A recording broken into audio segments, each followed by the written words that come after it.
s'est développé autour de son abbaye, qui a été fondée donc en 910, il y a donc 1100 ans maintenant.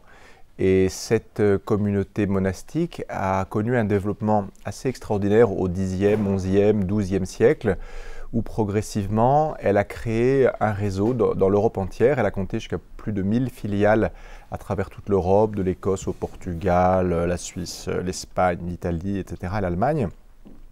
Et cette communauté a fait œuvre à la fois spirituelle, mais en même temps, je dirais, artistique, économique, intellectuelle. Et finalement, elle était un des grands foyers de civilisation en Europe au Moyen-Âge, à un moment où Rome était en fait les papes étaient assez faibles, et finalement l'autorité spirituelle au Xe, XIe, XIIe siècle se trouvait effectivement à Cluny.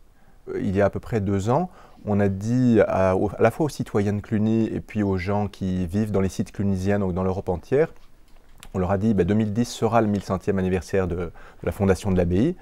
Et finalement, qu'est-ce que vous avez envie de faire pendant cette année? Pour nous, comme le dit monsieur le maire de Cluny, Cluny a été la première illustration de l'ouverture européenne. À un moment où l'Europe a tendance à se refermer derrière à la fois des frontières nationales qu'on essaie de rendre hermétiques, célébrer cette ouverture, c'est vraiment très symbolique de notre combat pour une Europe qui soit une Europe de générosité et d'ouverture. Et je trouve que l'expérience de Cluny est illustrative de ce que les hommes peuvent faire lorsqu'ils décident la générosité, l'ouverture et la non-discrimination. Nous, aujourd'hui, le Secours catholique, notre préoccupation, c'est de faire en sorte que tout homme puisse vivre dignement dans une société multiculturelle. Et il me semble que, à travers l'expérience de Cluny d'il y a maintenant donc un nombre respectable d'années, il y avait déjà cet accueil, et c'est la tradition monastique, cet accueil des personnes dans toutes leurs différences. Ça rejoint complètement ce qui est aujourd'hui le fondement de l'action du Secours catholique. Pour Cluny, cette dimension d'hospitalité est vraiment centrale. Cluny avait cette espèce de privilège de pouvoir accueillir qui que ce soit, dans quelque état qu'il soit. Des excommuniés, des gens en rupture de ban par rapport à leur communauté, à leur paroisse, etc. Tout le monde pouvait être recueilli à Cluny et Cluny n'avait pas de compte à rendre à qui que ce soit sur les personnes qu'ils accueillaient. Et quand nous parlons au Secours catholique à propos des problèmes d'immigration, de l'accueil inconditionnel, eh bien, c'est une tradition que nous retrouvons et vous comprenez, accueil inconditionnel. Vous comprenez très bien comment nous avons envie de nous associer à cet anniversaire de Cluny. On a dénombré à peu près, mais je pense que ce n'est pas exhaustif, à peu près 300 événements qui ont déjà commencé à se dérouler depuis la fin 2009 et jusqu'à la fin 2010. Et ces événements, bon, certains seront à Cluny, mais d'autres se dérouleront en Écosse, en Angleterre, en Allemagne, en Suisse, en Italie, en Espagne, et puis dans toutes les régions de France.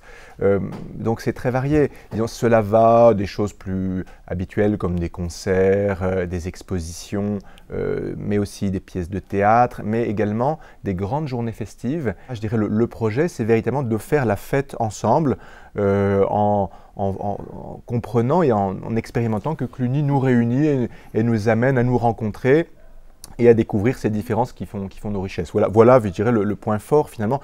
Et puis, bien entendu, ce que vous organisez, ce qu'organise le Secours catholique avec les Caritas, est dans la même inspiration. Je pense justement que s'il y a un des messages, c'est cette capacité de Cluny d'avoir répandu dans toute l'Europe. Donc il est important qu'on puisse retrouver les différents sites clunisiens. Et nous-mêmes, à travers les thèmes que nous allons retenir, sur les Roms, les migrants, les sans-abri, on est bien aussi autour de ce thème de l'ouverture. Nous sommes ensemble en train d'essayer de bâtir un projet d'une Europe humaine, d'une Europe plus humaine. Donc ce que nous demandons aux Caritas des autres pays, c'est qu'ensemble, nous puissions bâtir le projet d'une Europe ouverte. Nos délégations, elles sont sur des petits territoires.